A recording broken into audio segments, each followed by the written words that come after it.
Tell us about today specifically and what testimony stood out to you. Well, good afternoon to you, Judge Ashley. Court has ended for the day here in Lower Manhattan. Who was on the stand just now? A man by the name of George Kaplan. He's 34 years old. He worked for Sean Combs, and he was describing what his role was. And he frankly said, my role was to carry his bags. And then he went into more detail as to how his role expanded over the years. He talked about one of the first initial interactions he had with Sean Combs when he was an employee, saying that Sean Combs sent him to Whole Foods to get 1 gallon bottle of BP-free water. Well, he came back because they didn't have it. He came back with 2 half-gallon bottles. He said Sean Combs got very angry with him, got in his face, explained to him that he only hires the best to work for him. He said that his job was threatened monthly. So eventually then his responsibilities increased. He began to set up the hotel rooms. And what did he say that he would use to set up the hotel rooms? He said they would have what was called a hotel bag. Inside that hotel bag would be things like the baby oil, the Astroglide, liquor, drugs, he mentioned. So he mentioned several different items that he would bring in to set up the hotel rooms. He also said then afterwards what his responsibility was to clean up those hotel rooms after things were taking place behind closed doors. And he said he wanted to do this, put the room back together as perfectly as possible, because he didn't want anyone selling any kind of photographs of the hotel room to try to make Sean Combs look bad. Before his testimony, we did hear from Dr. Hughes on the stand. So she is the expert. She's called a blind expert who was brought in. She did not interview Cassie, any victims in this case. She was providing general testimony about victims of domestic abuse, how they cope, what different levels of abuse there are, how do people recover from it, the trauma they experience, really what was taking place in regard to the back and forth, the cross as well as the direct. Was a lot of attacking by defense counsel as to her credibility and her qualifications. We do have some testimony we can put up for you, though, on this when she was on the stand this morning. Let's go ahead and put that up, and I can tell you exactly a little bit more about it. So Hughes confirmed that she has never testified in the defense of a man accused of a sex crime. This was on the cross-examination. I don't evaluate offenders, is what she responded with. Hughes maintained that prosecutors have not discussed specifics of this case with her. This cross-examination was done by a man, an attorney named Mr.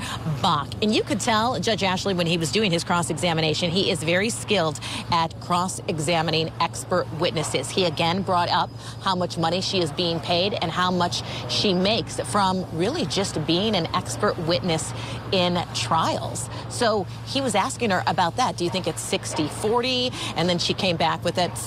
60-40. There was some back and forth regarding that. Also, some jurors had some kind of reaction when I was inside that courtroom, because he was asking her about her expertise, and then on the redirect, they said to her, well, isn't it true that you were once hired by a member of Sean Combs' defense team? And she said, yes. Well, some jurors reacted to that because they felt that defense counsel was really ripping her apart. But then defense counsel got back up there and said, well, isn't it true after talking with you that defense counsel on Mr. Combs' team didn't end up using you? And she had to say yes. So also I want to talk with you about something that took place. This was right out of the gate this morning. They held up, this is the special agent from the Homeland Security Department, the Human Trafficking Division. He was holding up some red platform high heels. He was showing the jury all of the evidence that was seized from Sean Combs' Miami mansion. He held up those red platform shoes. Also, he held up some guns. He held up some other items, bags of baby oil, bags of Astroglide. We also saw exhibits of some adult toys. So, interesting morning with a lot of pretty interesting photographs, Judge Ashley, to say the least. All right, Kelly, painting the picture by bringing us all of those details. Thank you so much, of course, to you, Kelly Craft. And just a reminder, head over to courttv.com to view some of the exhibits presented during Combs' trial. We'll be updating the page regularly with new exhibits every day as they're released.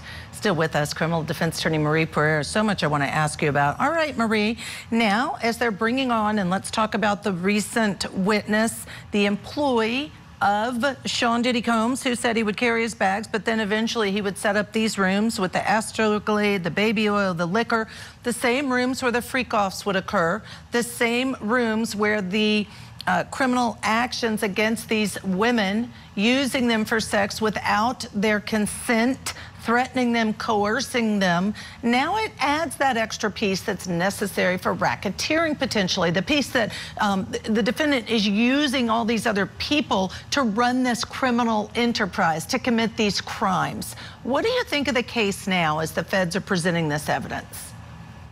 I still think they have a way to go, because possession of drugs in and of itself is illegal, but when you have adults consenting to take the drugs, consenting to use the Astroglide and the baby oil, and even the high heel shoes that they found, if maybe Diddy was wearing them, was it a big size shoe? But that's an aside. Now, it's not undeniable proof of criminality, because one could argue through his defense that yes, all those things were present, and yes, they set up the rooms, but people who came in to utilize those things did so under full consent and understanding of what they were signing up for. No one was forced. So unless prosecution can prove that these people were given drugs against their will, or after they were drugged, they were taken advantage of, unless they have video of people laid up on the floor being assaulted by other people sexually, then there's not a lot there yet. No, but I have to push back. I'm going to interrupt you. I never do that, but I'm fascinated. So Cassie Ventura is the testimony to say it was not with my consent that I went to these freak-offs in these rooms prepared by these employees, because all those things were there, but it was against my consent. I was threatened. I was coerced. That's her position. Is that not enough for you? It's not enough, because she stayed in the situation for 10 years. She went and bribed her friend who was assaulted by him with the hanger. And instead of saying, let's gang up on him and go to the police, she helped to create an NDA and gave the woman $30,000 to stop talking and stop talking to the woman. Her behavior is not giving me victim behavior. That's why they brought in that expert, and maybe we could talk about that later on, to explain why she stayed. I don't think the expert did enough, because a lot of people are going to say, sis, why did you stay so long if this was going on? Why did you book the people? Why did you pick them in? Why did you swallow that urine and do all of that for so long? That's the problem that prosecution is going to have. And we are going to put It's not my opinion. We're going to put a pin in talking about the expert, because I agree with you. That was the goal of bringing in this blind expert.